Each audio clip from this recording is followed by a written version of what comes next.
Ma vie en VF, une production de Tunisia Podcast, présentée par Raouia Khadr. En décembre 2021, la Tunisie accueillera le 18e sommet de la francophonie organisé par l'OIF, l'Organisation internationale de la francophonie, qui regroupe 88 États et gouvernements membres, dont la Tunisie.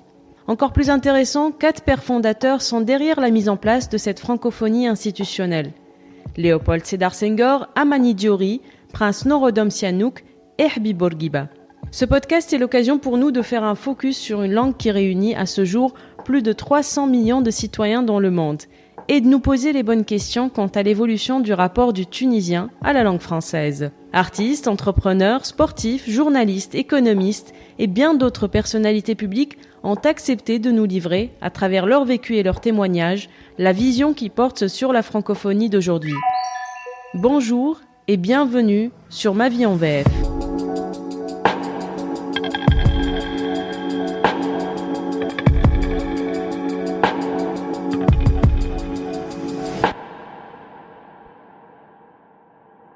نجمو نحكيو بالعربي بالأول avant de switcher خاطر يعمل هكا شوية ستريس.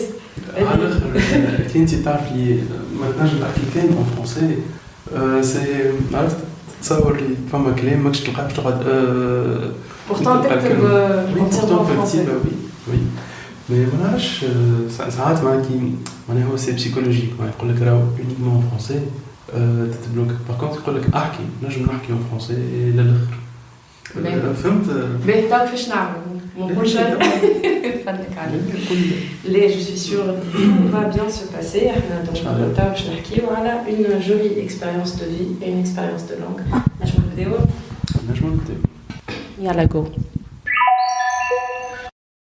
Diplômé de l'IHEC Carthage, Sami Moqaddem ne s'imaginait pas auteur et encore moins éditeur.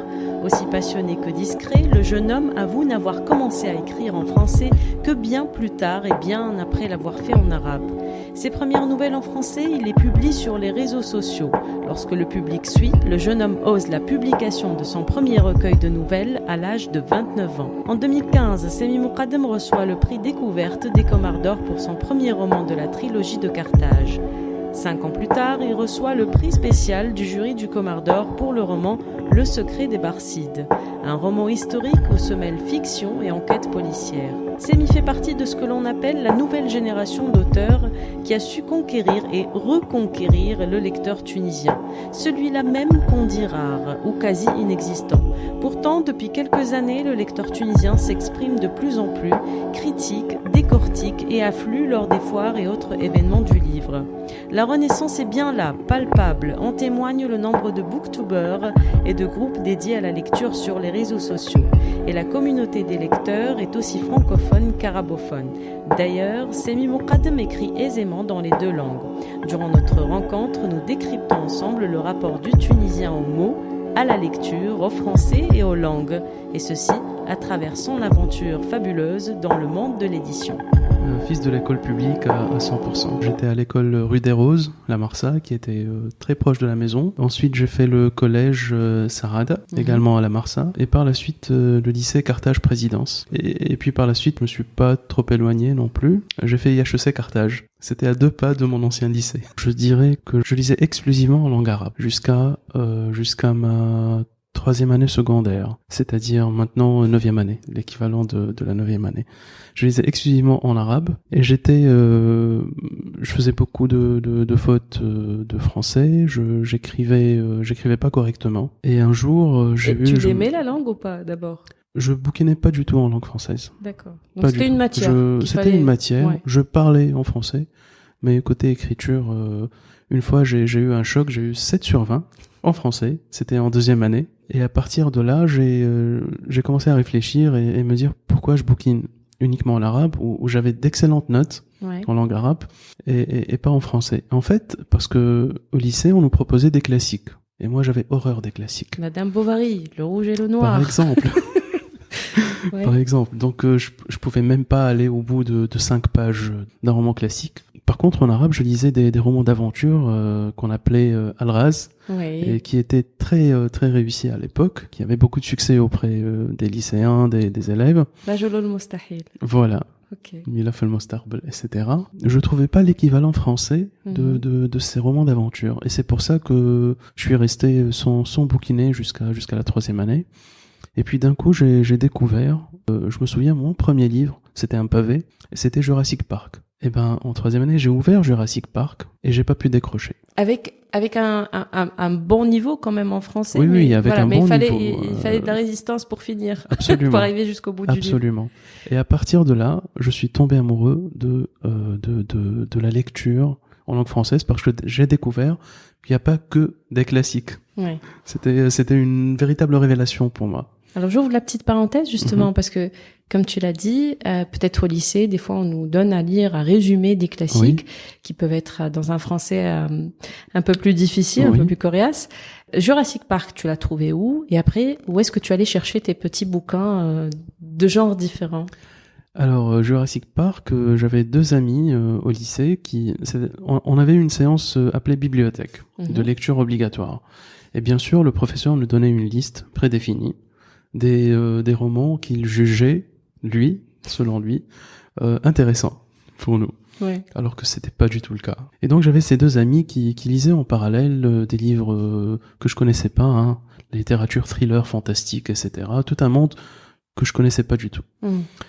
Et ils avaient montré leur livre au prof pour lui dire est-ce qu'on peut inclure ça dans la bibliothèque et joindre l'utile à l'agréable. Ben, il a hésité un petit peu vu que c'était des romans traduits. Ouais. Et que je précise la tradition du thriller en France a commencé avec Granger en 2000.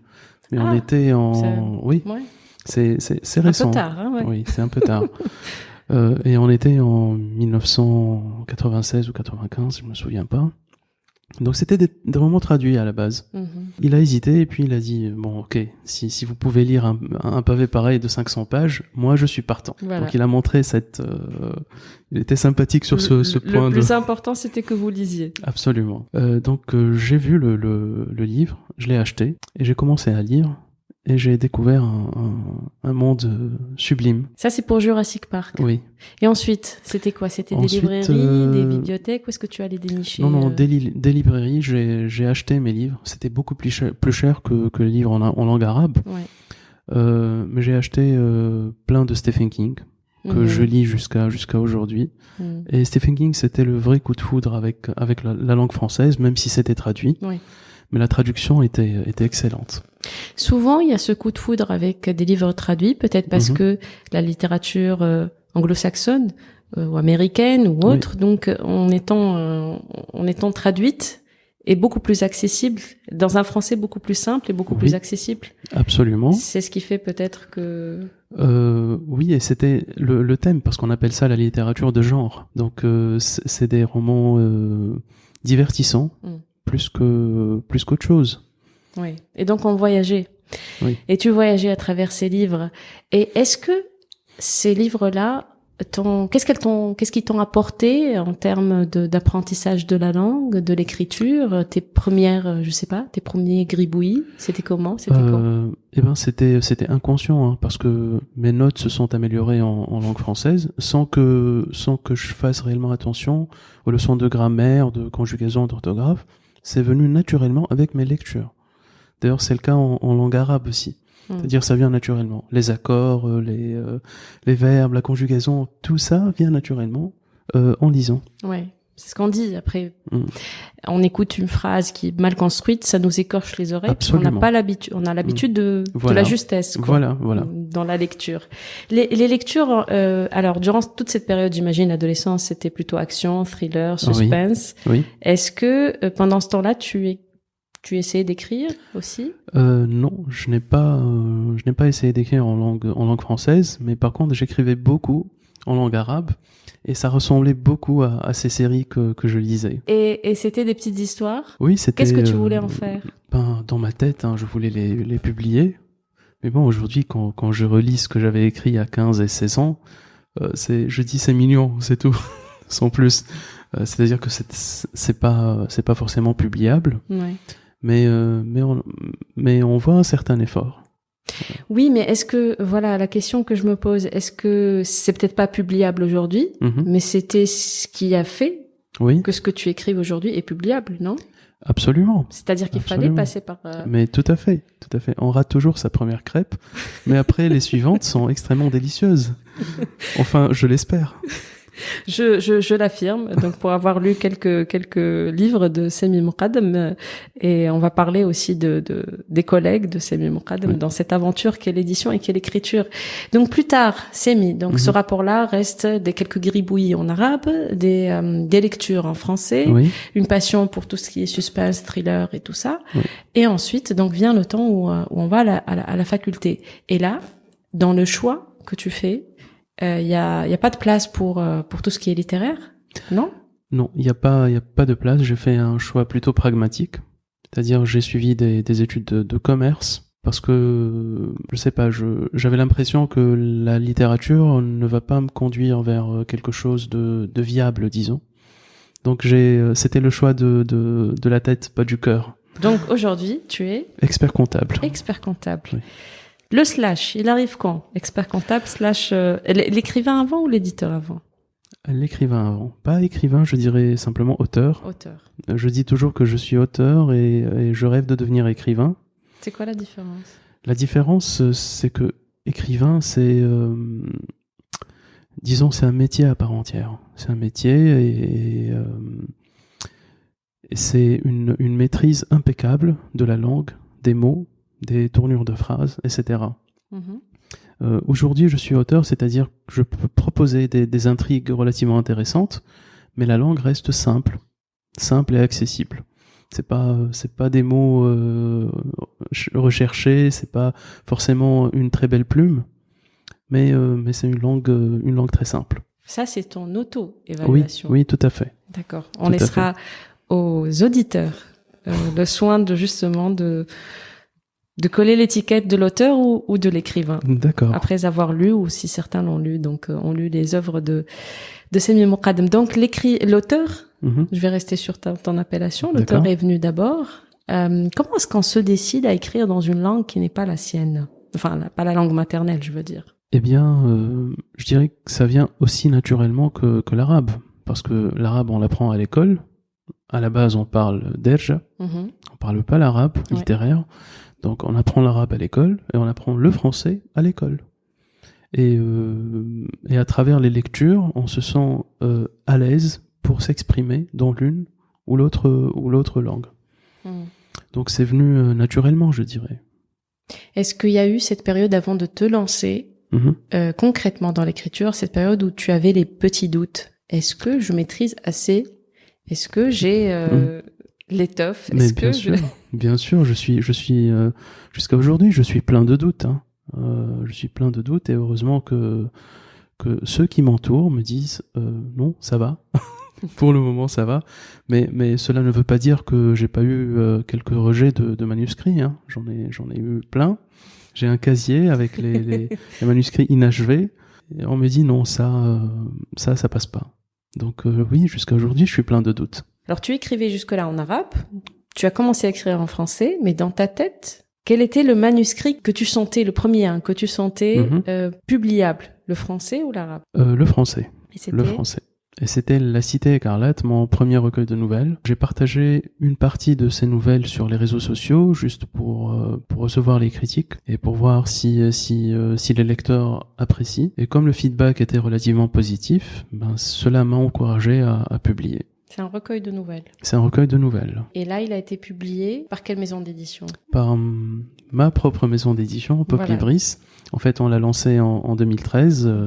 Mon associé Aratf, mon ami Souhé et moi-même. Et on a décidé de tester sur nous-mêmes parce que Aratf écrivait. Oui. Aratf, par contre, est écrivain. Il a une très belle plume. Non, franchement, il a une très belle plume et il a ce soin particulier aux personnages, aux détails. Moi, je suis plutôt concentré sur l'intrigue. Aratf, il peut décrire un personnage en plusieurs pages et on en demande encore. Donc, on a testé sur nous-mêmes, tout d'abord, pour ne pas entraîner un auteur qui publierait pour la première fois et qui prendrait ce risque avec une nouvelle maison d'édition. Mais qu'est-ce qui fait que justement vous pensiez à vous trois lancer une maison d'édition? Pourquoi? Parce que vous avez envoyé des manuscrits à des maisons d'édition tunisiennes qui n'ont pas accepté? Oui. C'est venu de là ou c'est venu parce qu'il y avait un manque de maisons d'édition pour ce genre de livres? Les deux. En fait, ce qui a déclenché cela, c'est la réponse des maisons d'édition. Par exemple, Ratf, on lui a répondu, c'est très bien écrit, mais on ne sait pas quoi en faire. C'est-à-dire que chaque maison d'édition a sa ligne éditoriale. Ouais. Donc, chaque maison d'édition publie des romans, ou bien des recueils de nouvelles, ou bien des recueils de poésie, ou bien des essais politiques, etc. Et donc, si on envoie une maison d'édition qui publie que les essais politiques, un roman ou un thriller, la maison ne pourra pas le publier parce que ça n'obéit pas à sa ligne éditoriale. Et ce qui est bizarre, c'est qu'en Tunisie, nous n'avons pas de maison d'édition dédiée à la littérature de genre. Oui. Donc on voyait, pas aujourd'hui, aujourd'hui ça a changé. Mais avant 2013, on voyait plein de romans sociaux, je dirais, classiques, ordinaires. Et il y a très peu de place aux thrillers, aux fantastiques, etc. Il y avait Apollonia, Abdelaziz Belkhoja, qui a publié les premiers thrillers tunisiens. Les cendres de Carthage. Voilà. Donc, Abdelaziz Belkhoja que j'apprécie beaucoup. Mais il y avait juste cette maison d'édition-là. Donc c'est pour ça qu'on a fait ce constat qu'il n'y a pas suffisamment de littérature de genre. On a décidé de lancer Pop Libris pour les premiers romans et pour la littérature de genre. Et c'était des romans en français? En langue française, oui. Au début. Est-ce que vous étiez conscient du lectorat, c'est-à-dire est-ce que vous avez fait une étude de marché pour voir quel lectorat il y avait pour ce genre, quel lectorat pour le thriller en français, pas en arabe littéraire? Ou est-ce que vous vous êtes lancé Franchement, non. Nous sommes lancés dans l'aventure, comme ça, mais quand même, on voyait par exemple que les livres de Musso ou de Lévy se vendaient comme des petits pains. Oui, comme des petits pains. Donc on s'est dit que le fait de dire le Tunisien ne lit pas en langue française, c'est faux, c'est déjà faux. Le Tunisien lit, mais il lit ce qui l'attire, ce qui l'emporte dans un voyage. Voilà. Ce qui est le cas aussi dans d'autres pays aussi, parce que c'est des écrivains qui cartonnent aussi en France. Il y a aussi Absolument. un besoin peut-être de s'évader. Tout le monde ne peut pas lire des essais sociopolitiques. Tout à fait. À tout va. Donc premier retour, ça donne quoi? Les premiers livres, donc thriller en français. Qui lit ça? Tout le monde. Jeune, moins jeune? Jeune ou moins jeune, on a eu des feedbacks de tout le monde, les jeunes, les moins jeunes, ceux qui étaient habitués par des romans plus classiques. Donc tout le monde était enthousiaste pour les livres et pour le projet. Et on a eu plein de manuscrits par la suite et plein de personnes qui veulent écrire dans la même veine. Et puis on est passé à l'arabe littéraire. Il y a même eu des manuscrits en langue anglaise, voire même des publications en anglais. Qui ont été publiés finalement? Oui, publiés. Carrément, il y a Sahara Ayeshi qui a écrit The Orchid, qui a été publié par Pop Libris. Donc voilà, la maison a grandi petit à petit. Alors expliquez-moi, donc dans tout ça, on n'est pas resté dans le genre thriller uniquement. Oui. Si? Pas uniquement les thrillers, mais disons d'une façon générale la littérature de genre. C'est des romans d'une certaine facilité d'accès. Voilà. Et c'est quoi le profil de ceux qui vous envoyaient des manuscrits à l'époque et aujourd'hui? Qui sont-ils?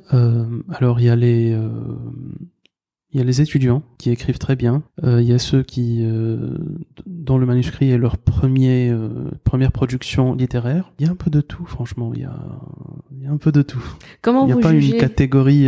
Les critères, justement. Est-ce que quand il y a une belle histoire, quand il y a une belle intrigue, mais que le français n'est pas tout à fait au point, comment vous réagissez? Alors, il y a différents niveaux de lecture. C'est-à-dire, si le français n'est pas parfait, on peut le parfaire. Il y a la correction, il y a un travail de correction pour cela. Donc, ce n'est pas une raison d'exclure le manuscrit de l'auteur. Par contre, si le français, à la base, n'est pas bon... Les fondations. Oui. Ça, on peut pas, on va dire, désolé, mais le manuscrit ne passe pas. Il y a un comité de lecture qui est indépendant. Le comité lit le manuscrit, donne son feedback. Même pour moi, c'est applicable même pour moi. C'est un comité qui fait partie de votre équipe ou c'est un comité externe? C'est un comité externe. Qui fait partie du ministère? Comment ça se passe? Non. C'est un comité qui est rattaché à la maison d'édition Pop Libris. D'accord. Mais pas forcément les propriétaires. D'accord. Par exemple, moi, j'ai pas le droit de voter quand il s'agit de mon propre livre.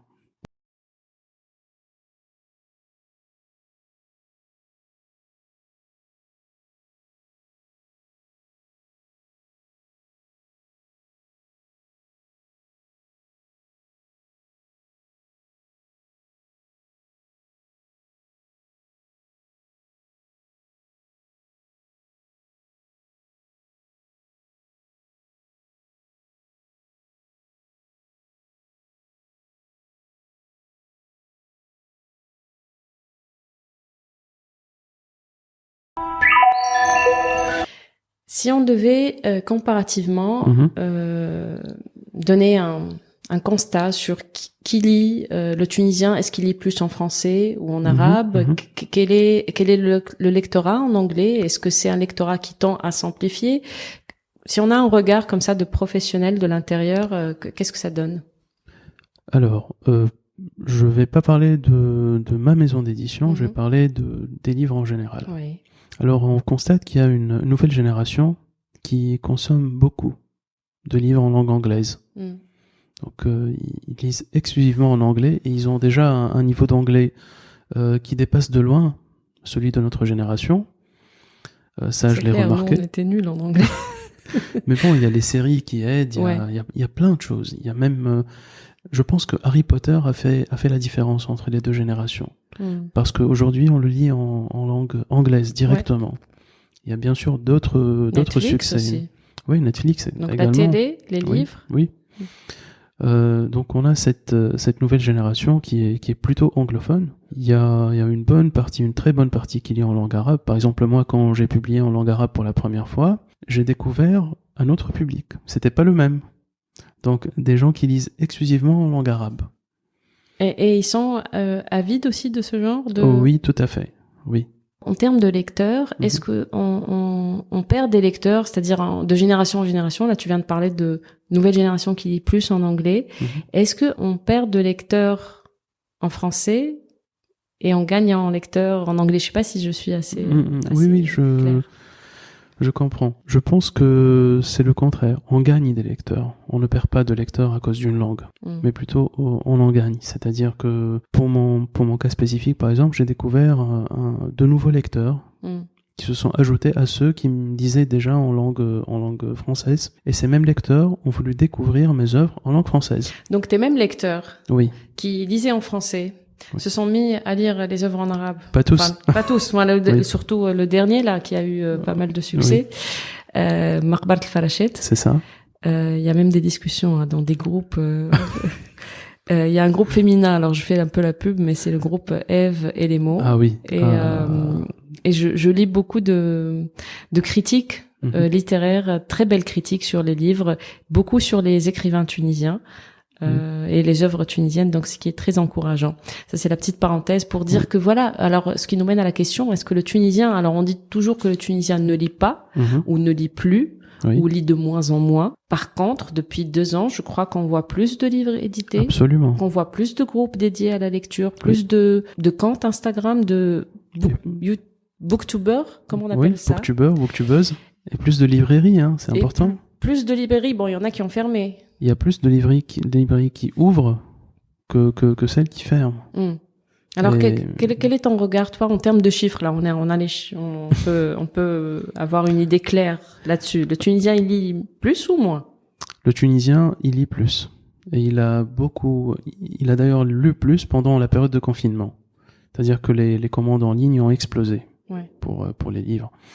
Si on parle, moi, j'aime pas qu'on parle en termes de moyenne. C'est-à-dire, si on va prendre une moyenne, on va dire, bien sûr, le Tunisien, il lit 1 page 8 pages par an. Ouais. Alors, non, il faut pas raisonner de cette façon-là. Il faut cibler un groupe de lecteurs et dire, voilà, les lecteurs en Tunisie, généralement, consomment entre 3 et 6 livres par an. Ça, c'est plus parlant, pour moi. Et cette même cible, au fur et à mesure qu'elle consomme des livres, elle en redemande. Donc ça part, je dirais pas en exponentiel, mais en tout cas il y a une croissance. Il y a une croissance dans le marché.